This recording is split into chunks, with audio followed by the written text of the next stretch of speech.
Next, we'll be talking about the principles of natural selection and evolution by natural selection. Appropriately, we begin with Charles Darwin. Darwin's theory of evolution by natural selection has dramatically changed the way scientists think about life on Earth. Here's a picture of Darwin about age 30 in a watercolor picture.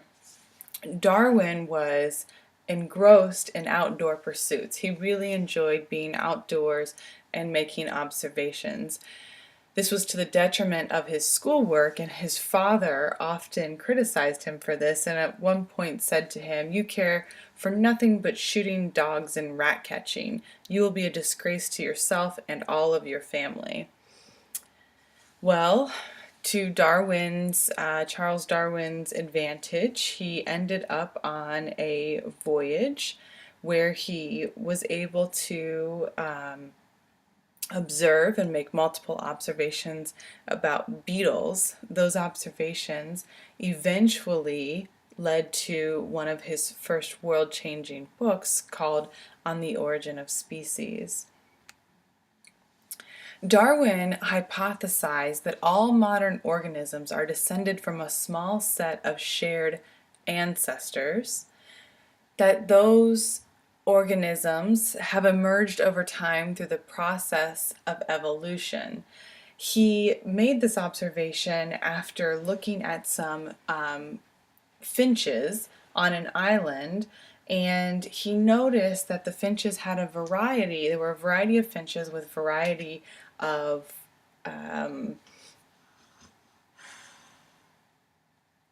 a variety of features, a variety of traits, and he wondered how that could have happened.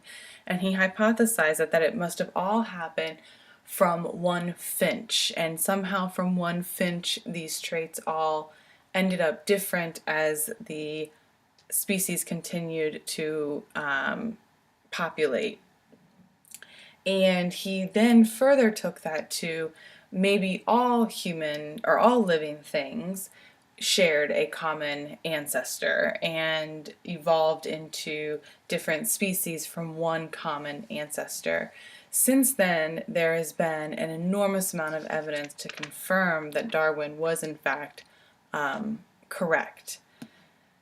The key mechanism is natural selection, and if individuals with certain traits are more likely to survive and reproduce, then their genes will be better represented in the next generation. Furthermore, if the genes give rise to advantageous traits, those traits will be more common in the next generation.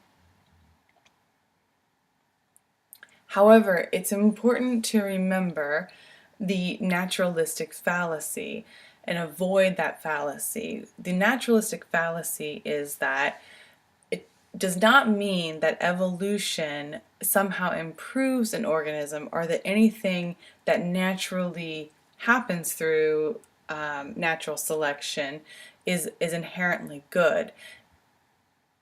Natural selection allows for a species to survive the best, or how it allows a species to survive, and it is best for surviving in that specific environment. However, it doesn't mean that it can forecast or foresee the best way for a species to survive in any other given environment or a future environment that may happen. So for example, there is no way for, in this theory, natural selection, for our genes to predict what it will be like to live on this earth as it gets warmer and to start naturally selecting humans that can tolerate warmer temperatures.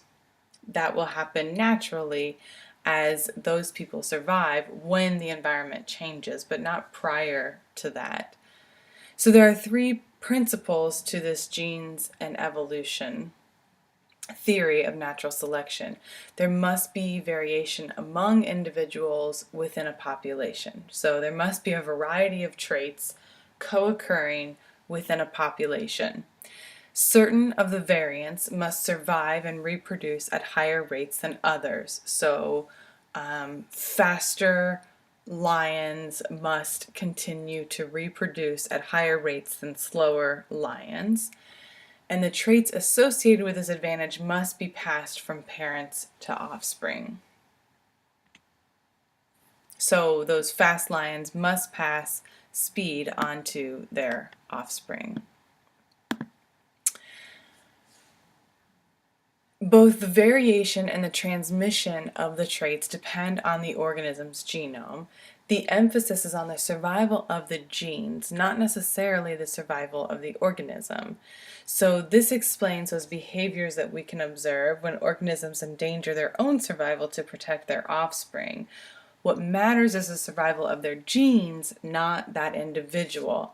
So there is a bird around here called the killdeer, I believe, that when I walk with my dogs nightly, the killdeer will fly to the space in front of us and hop around and pretend that it has a broken wing and make a cry or a sound.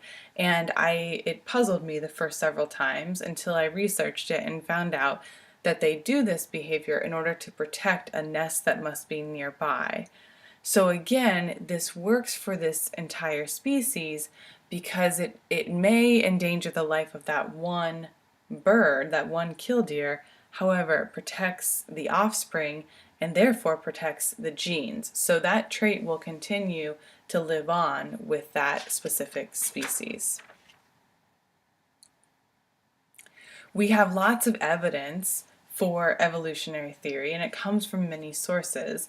One source is the fossil record. We can see how evolution by natural selection has happened in the fossil record and how that has helped species to survive.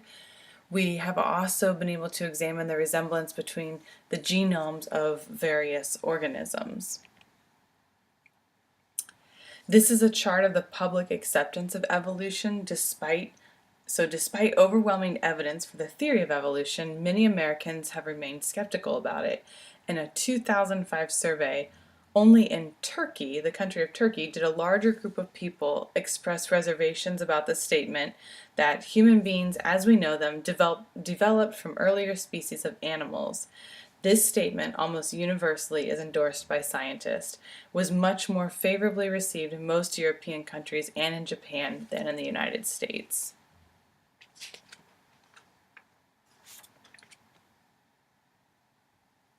These are the fossilized remains, one of them that supports evolution.